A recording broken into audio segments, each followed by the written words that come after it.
Assalamualaikum warahmatullahi wabarakatuh. Perkenalkan, nama saya Ruri Aulia Cantika.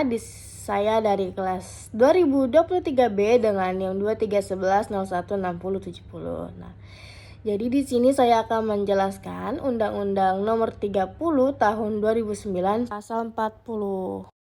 Pasal 40 menyatakan ayat 1, pemerintah menyusun daftar dan jenis obat yang esensial harus tersedia bagi kepentingan masyarakat. Nah, jadi pemerintah ini bertanggung jawab untuk menyusun daftar obat yang dianggap penting dan harus tersedia untuk kepentingan masyarakat.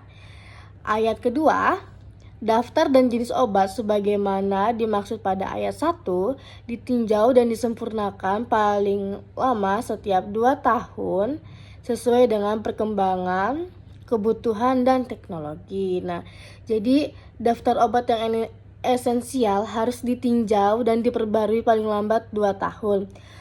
Proses ini agar memastikan daftar yang ada selalu relevan dengan kebutuhan masyarakat dan kemajuan teknologi medis. Nah, ayat ketiga yaitu Pemerintah menjamin agar obat sebagaimana dimaksud pada ayat 1 tersedia secara merata dan terjangkau oleh masyarakat. Nah, jadi di ayat ketiga ini pemerintah berkewajiban untuk memastikan bahwa obat-obatan dalam daftar esensial tersedia secara merata di seluruh wilayah masyarakat dan dapat dijangkau dengan seluruh masyarakat, terlebih masyarakat yang kurang mampu. Ayat keempat,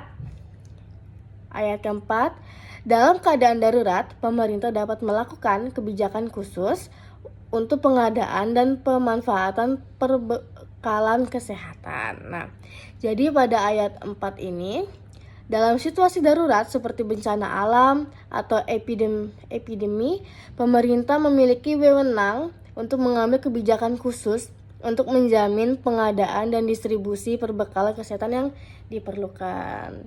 Jadi kalau ada kejadian darurat, kita punya wewenang untuk menjamin, untuk mengadakan distribusi perbekalan kesehatan. Nah, untuk ayat 5 yaitu ketentuan mengenai keadaan darurat sebagaimana dimaksud pada ayat 4 dilakukan dengan mengadakan pengecualian terhadap ketentuan paten sesuai dengan peraturan perundangan yang mengatur paten. Nah, jadi pada ayat 5 ini, dalam keadaan darurat, pemerintah dapat melakukan pengecualian terhadap ketentuan paten. Ini berarti bahwa pemerintah dapat mengizinkan penggunaan obat yang melindungi paten tanpa izin dari pemegang paten untuk kepentingan kesehatan masyarakat. Nah, jadi di sini tuh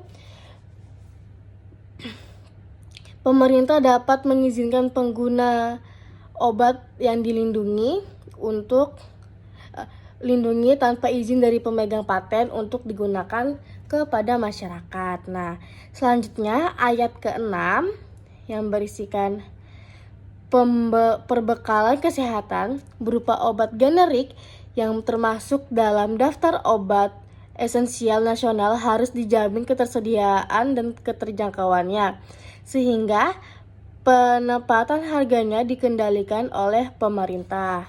Nah, jadi pada ayat 6 ini, obat generik yang termasuk dalam daftar obat esensial nasional harus tersedia dan terjangkau. Pemerintah bertanggung jawab untuk mengendalikan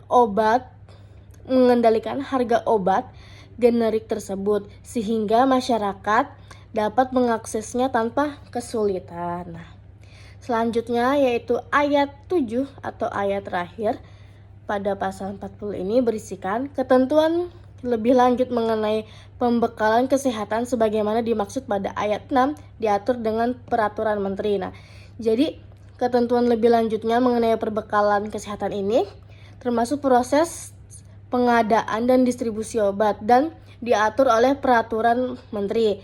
Ini memberikan kerangka hukum yang lebih spesifik untuk implementasi kebijakan. Nah, jadi tujuan dari pasal 40 ini bertujuan untuk melindungi masyarakat dari risiko penggunaan obat yang tidak aman dan tidak berkualitas, serta pengawasan yang ketat untuk bertujuan mencegah penyalahgunaan obat dan peredaran obat ilegal. Mungkin itu saja penjelasan dari saya, kurang lebihnya mohon maaf. Terima kasih. Wassalamualaikum warahmatullahi wabarakatuh. Bye bye.